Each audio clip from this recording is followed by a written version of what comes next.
PhD in clinical psychology from the University of Manitoba in Winnipeg, Manitoba, Canada. And I got that degree in 1979 and became licensed as a psychologist in California in 1980. And went to work for Kaiser Permanente Medical Center in Redwood City and did a traditional practice of psychology.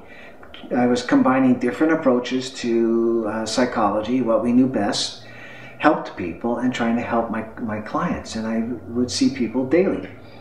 Around 1982, the early part of 1982, I just wanted to feel happier in my life for myself. And I also saw that I just had this feeling my whole life, in graduate school and afterwards, that people had more to them than just what I was able to have them resolve in therapy, the traditional way. So I called up a former supervisor of mine at Langley Porter, John Enright, and I was talk to him about my wanting to feel happier and also to do better with my clients. And he met with me a few times and then talked to me about a George Pransky. So that's what I did. I called up George and he invited me to his professional seminar on a Thursday night at the University of California Men's Faculty Club. And I heard the principle. I heard it deeply. I saw the nature of thought at a very deep level. And what came to me then were two things. We make up our emotions. They're made up through the power of thought. We make them up. And I saw thought creates feelings. That's what I saw deeply. I didn't understand anything more. I really didn't understand that piece. But I knew if I understood it, I'd be happy, and so would my clients. And I went back to Kaiser the next day, and I could not do my old work. All I could say to people was, thought creates your feelings. And lo and behold, people wanted to hear more of that. So I told every client, I can't do the work I used to do with you, but I caught on to something that I think is going to be more meaningful, but all I know is thought creates your feeling. Do you mind talking about that? And everybody went for it. And that's really what started my learning of the principles. Every Tuesday morning, I would meet with George Pransky, drive to his house. We would go get coffee at Dan's Coffee Shop, and we would talk about the principles, his understanding of the principles then in 1982. It was just a really deeply meaningful time in my life. Sydney Banks would come and meet with us and really deepen our understanding. So it was a wonderful time in my career and understanding of the principles. And then to have Sydney Banks come and join us, it was just quite a treasure. So this was like a 2 or 3 year period of time of learning about the principles in this way. And then around 1994, I got a call from Joe Bailey. Joe Bailey was part of a national faculty we had developed at that time.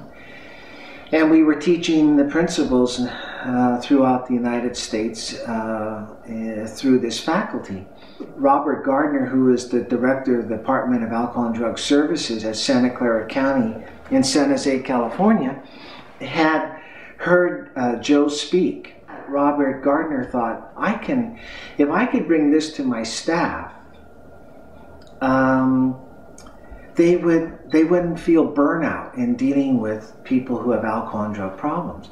So here we were, Joe and I, presenting the principles to about 175 people who were all in all areas of the county: administration, clinical work, alcohol and drug, residential recovery, mental health, and we just presented the principles. I was there the day Kathy Casey came into our group meeting and said, you know what, I want a program for women in jails. And we talked about, she said, I was overhearing a woman talk to her kids from the jail. And she was just so touched to try to help somebody in that area. So I just want to share this one example of this group bringing the principles into Santa Clara County. And she was so touched by that she wanted to help.